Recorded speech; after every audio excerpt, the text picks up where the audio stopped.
Hello बच्चों, कैसे हैं। मैं चंद्र प्रताप उपस्थित हूँ लेकर नया वीडियो। इसके पहले हम बच्चों पढ़ा था कि अवतल दर्पण द्वारा प्रतिबिंब बनना। आज पढ़ेंगे उत्तल दर्पण द्वारा प्रतिबिंब का बनना। तो इसके लिए जैसे मैंने अवतल दर्पण में किरण आरेख द्वारा पहले बताया था कि कोई किरण आरेख जब मुख्य अक्ष के समांतर आती है तो दर्पण पर टकराती है और वो किस दिशा में चली जाती है। तिर्यक रेखा आती है वो किस दिशा में जाती है। मुख्य अक्ष के बिल्कुल समानांतर आती है वो किधर जाती है। तो वक्रता केंद्र पर कोई किरण आती है तो वो किधर टकरा कर जाती है। तो इसी तरह से हम उत्तल दर्पण में भी पहले किरण आरेख समझेंगे कि प्रकाश किरण उत्तल दर्पण में टकराने के पश्चात किस दिशा में वापस लौट जाती है। तो हमारा ये उत्तल दर्पण है।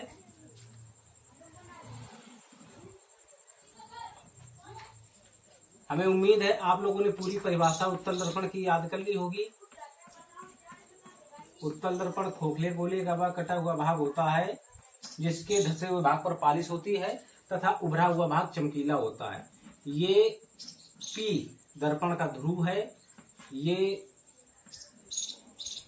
ऐसे ये दर्पण का फोकस F है और इसको आगे बढ़ाएंगे इस तरह से ऐसे। ये वक्रता केंद्र C हो गया, वक्रता केंद्र C हो गया। अब हम देखेंगे, इसको आगे बढ़ा देते हैं। मुख्य अक्ष है ये, मुख्य अक्ष।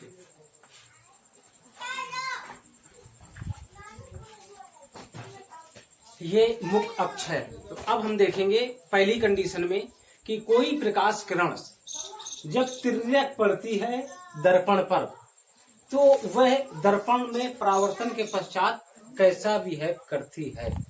तो इस तरह से जैसे कोई प्रकाश किरण ये आ रही है ऐसे, इस तरह से आ रही है। तो अगर तिर्यक आएगी तो वो आएगी और पुनः उसी मार्ग पर वापस लौट जाएगी। इस किरण रेख को डाट डाट पीछे की ओर मिलाएंगे ऐसे। तो ये प्रकाश किरण दर्पण में इस तरह से बिहेव करती है कि तिर्यक रेखा आई वापस चली गई। हमको अगर प्रतिबिंब बनाने में आगे आवश्यकता पड़ेगी तो इस तरह से इसको डाट डाट करके पीछे रख लेंगे। अब दूसरी कंडीशन आती है कि जब कोई प्रकाश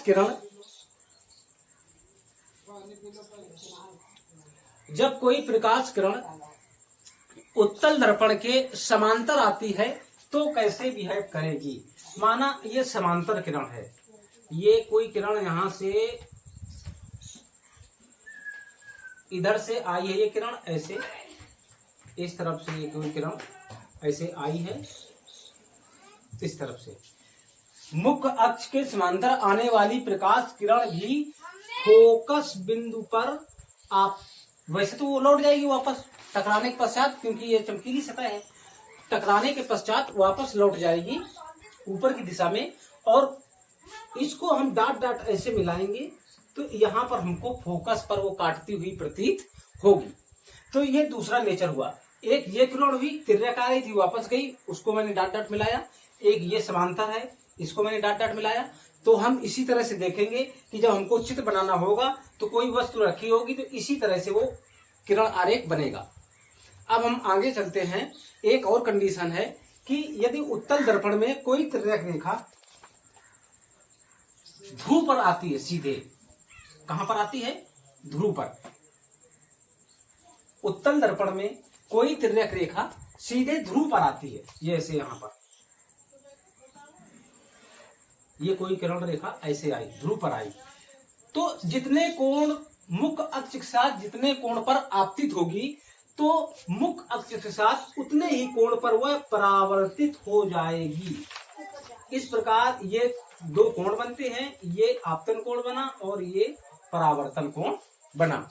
तो हम देखते हैं कि जब कोई प्रकाश किरण सीधे तिरछी रूप से ध्रुव पर आपतित होती है जितने कोण के साथ ध्रुव पर आपतित होती है, जितने कोण के साथ मुख्य अक्ष के साथ आपतित होती है, मुख्य अक्ष के साथ कोई प्रकाश किरण जितने कोण पर ध्रुव पर आपतित होती है, उतने ही कोण के साथ मुख्य अक्ष के साथ उतने ही कोण पर वह परावर्तित हो जाती है। तो इस तरह से हमने 3 किरणें पढ़ी। एक ये किरण पढ़ी, समांतर वाली होगी तो ये फोकस पर आएगी, और सीधे जैसे कोई ये फोकस पर ऐसे कोई किरण आ रही है, इस तरह से सतह पर आएगी वो भी फोकस पे आएगी, यहाँ पर आएगी वो भी फोकस पे आएगी, ऐसे आएगी तो वो भी फोकस पे आएगी। कहीं से आए एक किरण इसमें फोकस पे आएगी, ध्रुव पर आएगी तो ऐसे आएगी। तो बच्चों समझ गए, इस तरह से इसका उत्तल दर्पण का किरण आरेख बनता है, प्रकाश किरण आरेख। इसी की सहायता से हम वस्तुओं का प्रतिबिंब बनाना सीखेंगे कि उत्तल दर्पण में कोई वस्तु अनंत पर रखी है, वक्रता केंद्र के दूरी के बराबर दूसरी ओर रखी है, तो किस तरह से चित्र बनेगा, प्रतिबिंब बनेगा, तो उसी तरह से हम उसको बना लेंगे। अब आते हैं कि पहले पॉइंट पर, जब वस्तु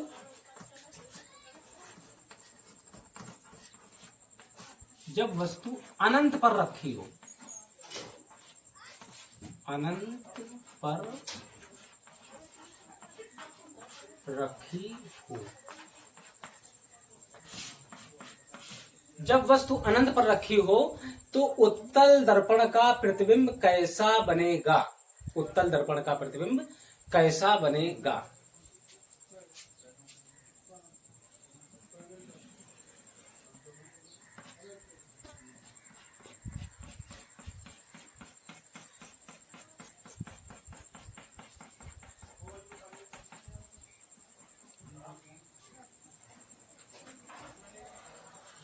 ये बच्चों मुख्य अक्ष है, ये ध्रुव है, ये फोकस F है, ये वक्रता केंद्र C है।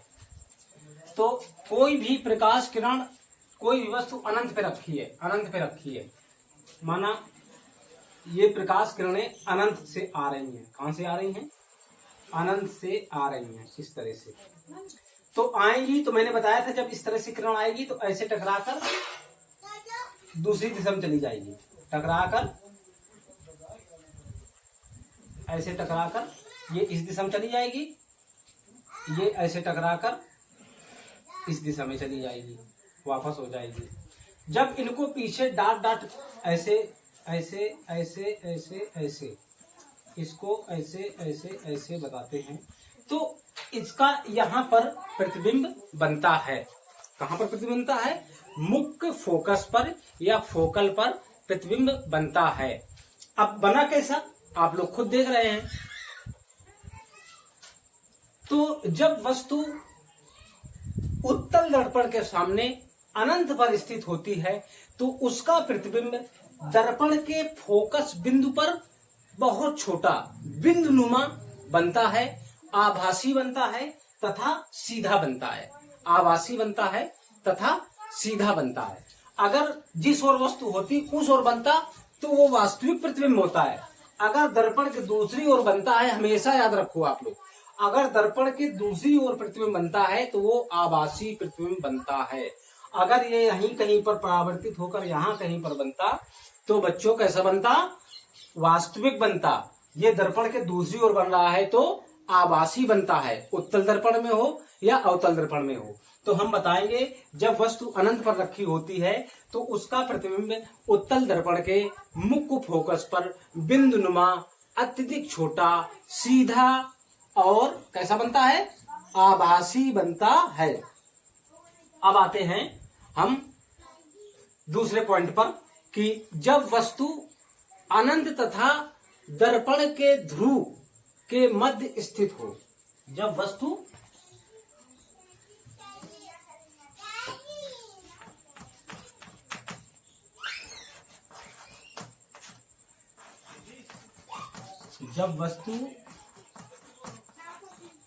दर्पण के ध्रुव तथा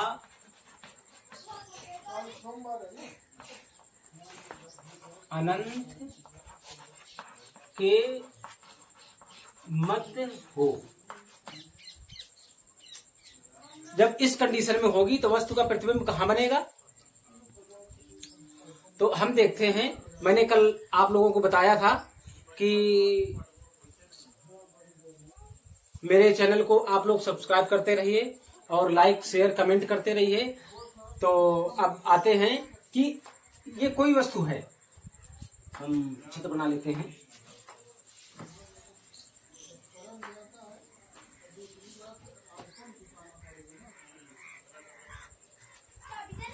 ये हमारा मुख्य अक्ष है, ये अनंत है और ये पॉइंट P है, ये ध्रुव है और ये अनंत है। अनंत और ध्रुव के बीच कहीं भी स्थित हो, चाहे यहां स्थित हो, चाहे यहां स्थित हो, चाहे यहां स्थित हो, चाहे यहां स्थित हो, ठीक है, स्थित हो तो उसका प्रतिबिंब कहां बनता है? हम देखते हैं कि यहां पर हमारी कोई एक वस्तु ऐसे उपस्थित है, यहां पर हमारी कोई एक वस्तु उपस्थित है। अब उसकी किरणें किस तरह से जाएंगी, कैसे बिहेव करेंगी उत्तल दर्पण पर, तो हम उसको देखते हैं कि एक किरण आती है सीधे ऐसे इस तरह से आई, जैसे कि इसको थोड़ा बड़ा कर दे,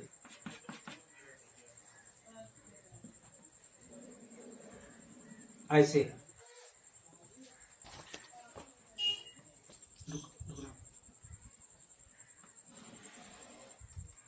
ये किरण बच्चों ऐसे बनती है। ये एक किरण सीधे समांतर जाती है तो वो इस तरह से वापस हो जाएगी। मैंने बताया था ये आ रही है और ये इधर से वापस हो जाएगी। इसको जब मिलाएंगे इस तरह से तो ये फोकस पर मिलेगी आकर। दूसरी किरण इससे सीधे वक्रता केंद्र पर आएगी इस तरह से, ये सीधे ऐसे, ये सीधे आई। अब ये दोनों किरणें ये भी आई, टकरा के वापस लौट जाएगी। चलो ऐसे समझ लो। इसको जब दोनों किरणें डाट डाट सीधे मिलाएंगे हम तो यहां पर काटती हैं। कहां पर काटती हैं? यहां पर काटती हैं, इस बिंदु पर, M बिंदु पर। तो यहीं पर वस्तु का प्रतिबिंब बन जाएगा।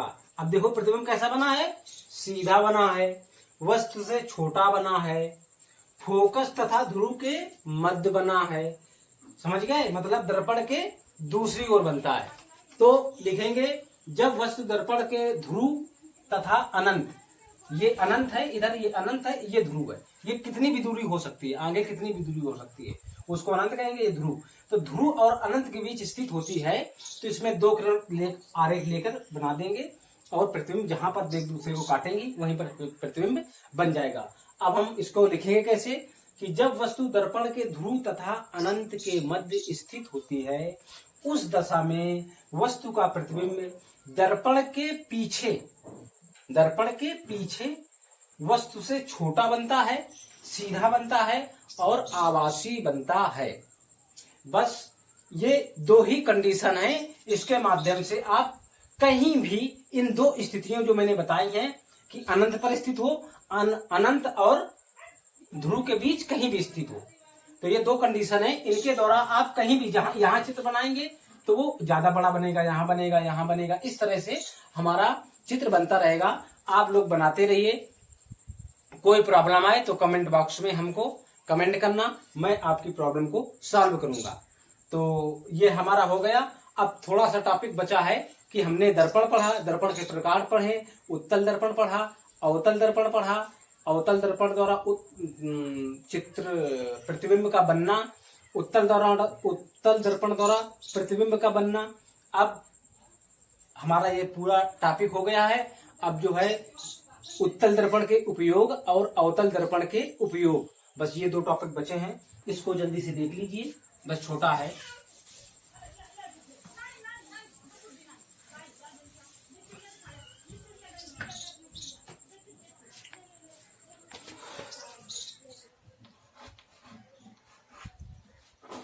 यूज ऑफ कॉनकेव मिरर मतलब अवतल दर्पण के उपयोग या प्रयोग। अवतल दर्पण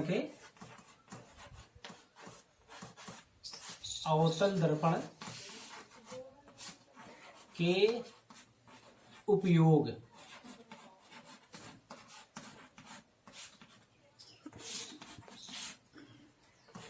नंबर 1, अवतल दर्पण का उपयोग कहाँ कहाँ किया जाता है। अवतल दर्पण का उपयोग हमारे दैनिक लाइफ में बहुत जगह किया जाता है और बहुत ही महत्वपूर्ण इसका उपयोग है।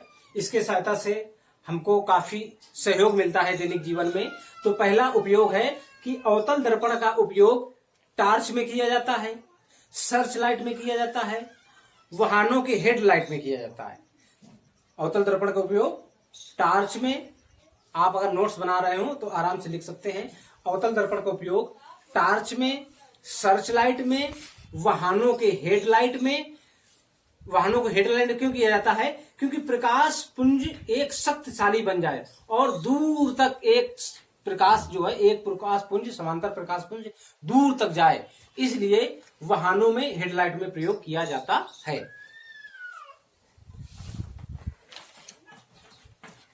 Torch, search light,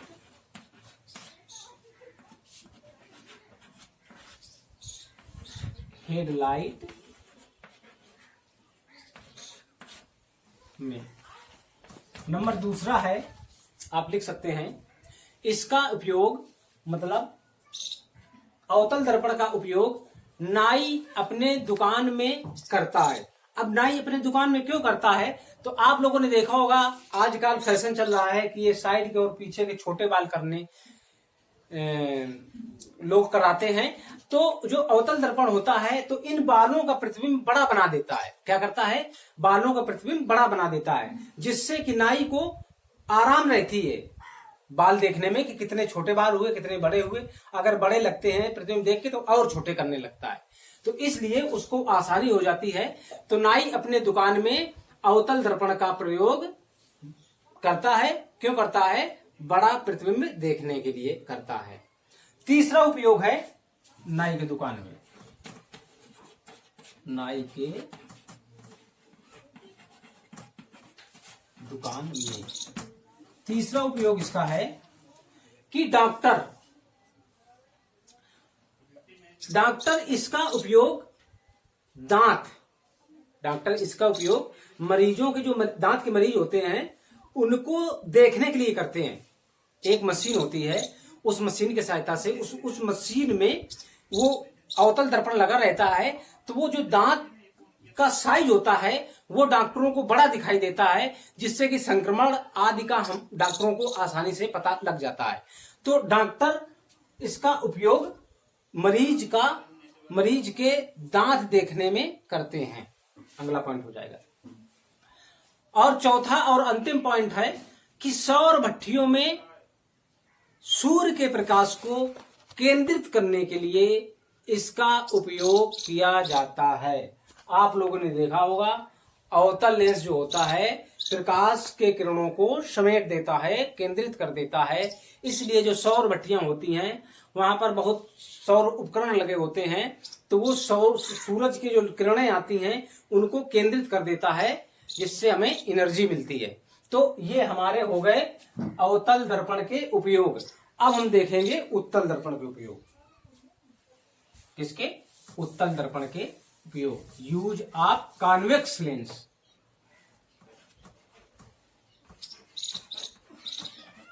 convex mirror.